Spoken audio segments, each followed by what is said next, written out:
Hello and welcome to প্রতিযোগিতা। তোমাদের WBSSC group C and group D top 10 GK ক্লাসে স্বাগত। First question, world development report কার বার্ষিক প্রকাশনা? এটা হচ্ছে ওয়ার্ল্ড ব্যাংক, বিশ্ব ব্যাংক বা ওয়ার্ল্ড ব্যাংক, এটা হলো এর অ্যান্সার।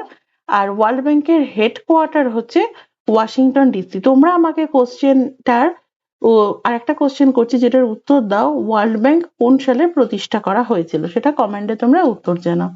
নেক্সট কোশ্চেনে যাচ্ছি, নিচের কোন দেশটি আচ্ছা সার্স দেশের সদস্য নয়? তো এটার অ্যান্সার হবে মায়ানমার। এটার অ্যান্সার তো মায়ানমার হলো।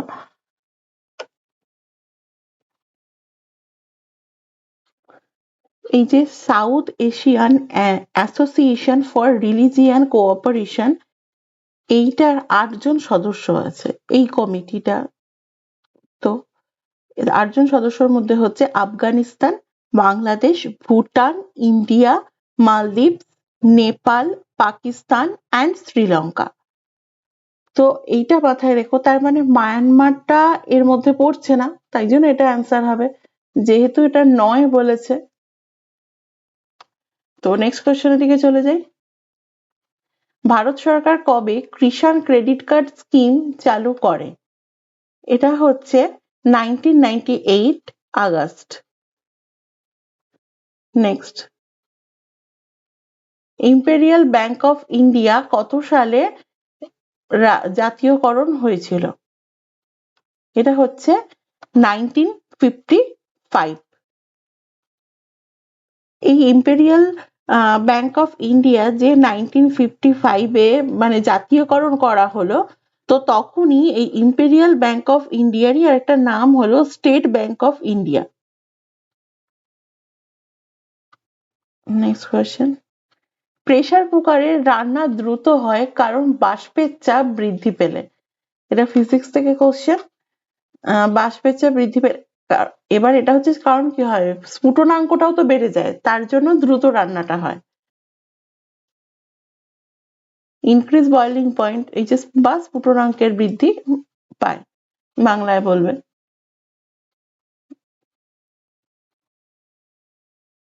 নাইনটিন 69 সালে কতগুলি ব্যাংককে জাতীয়করণ করা হয়? জাতীয়করণ বা ন্যাশনালাইজড করা হয়।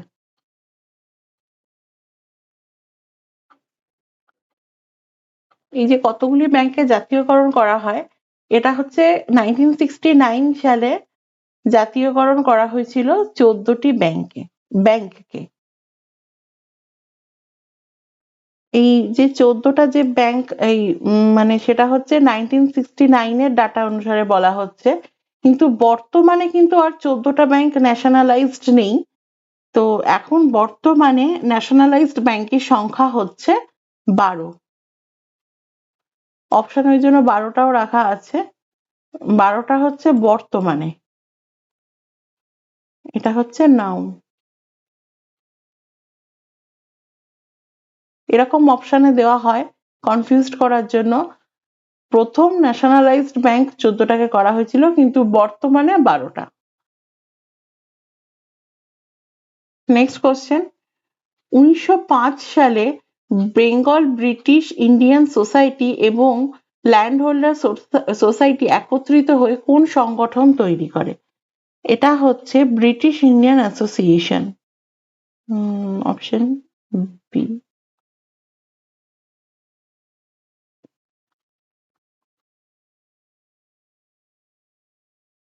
তো তোমাদেরকে আরেকটা কোশ্চেনের দিকে বলি, এই যে ইন্ডিয়ান অ্যাসোসিয়েশন নিয়ে একটুখানি বলি।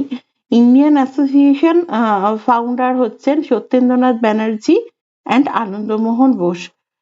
এটা হয়েছিল ক্যালকাটাতে, আর এটা হচ্ছে 1876। তো এটা খুব মনে হলো জানানো প্রয়োজন আছে, তাই জন্য জানানো হলো। নেক্সট, নিরক্ষরেখায় একটি বস্তুর ওজন 5 কেজি। তো মরু অঞ্চলে এর ওজন সম্ভবত কত হবে? 5 কেজির বেশিই হবে। তো অপশন ডি।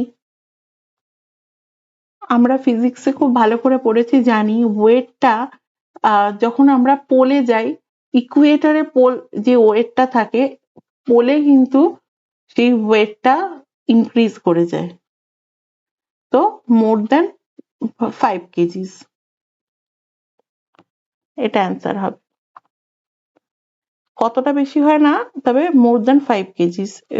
এই কোশ্চেন গুলো এইরকমই প্যাটার্ন থাকে যে নিরক্ষরেখায় কোনো বস্তুর ওজন যদি 5 কেজি হয়, মরু অঞ্চলে বা অ্যাট পোল ওজন সম্ভবত কত হবে? তো মোর দ্যান যে ওজনটা দেওয়া হয় সেটার থেকে more than 5 KG. Next question, blackboard কালো দেখায় কেন? কারণ এটা মানে রিফ্লেক্ট করে না, ডাজ নট রিফ্লেক্ট। কোন রং এই যে প্রতিফলিত করে না, এটা হবে option B answer, option B.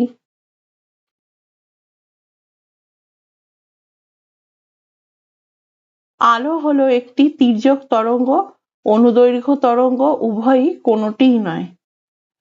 আলো হলো একটি তির্যক তরঙ্গ বা ট্রান্সভার্স ওয়েভ। আশা করি তোমাদের ক্লাসগুলো ভালো লাগছে। আজকের টপ 10 কোশ্চেন এই পর্যন্তই। তোমাদেরকে আবার নেক্সট ক্লাসে দেখা হচ্ছে। ততক্ষণ তোমরা কোশ্চেনগুলো খুব ভালো করে তৈরি করতে থাকো। এতদিনে অনেকগুলো কোশ্চেন করানো হয়েছে টপ 10, যেগুলো most expected question WBSSC group C and group D কথা মাথায় রেখে তৈরি করা হয়েছে। ভালো করে ক্লাসগুলো করো, দেখো এবং সেগুলো করে যাও।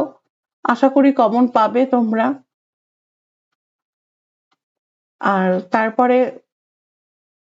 তারপরে আবার নেক্সট ক্লাস আসবে। আর তোমরা আমাকে জানাও আর তোমাদের কোনো ক্লাস বা কিছু ডিমান্ড কিরকম আছে সেটা জানাও।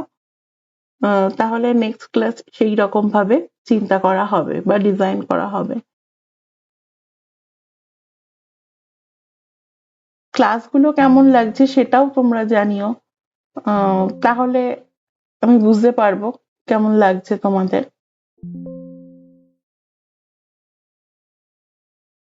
এখানে প্রত্যেকটা কোশ্চেনই খুব গুরুত্বপূর্ণ।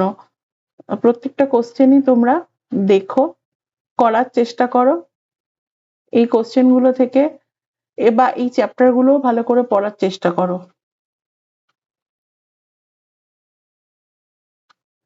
ঠিক আছে, আজকের ক্লাস এই পর্যন্তই।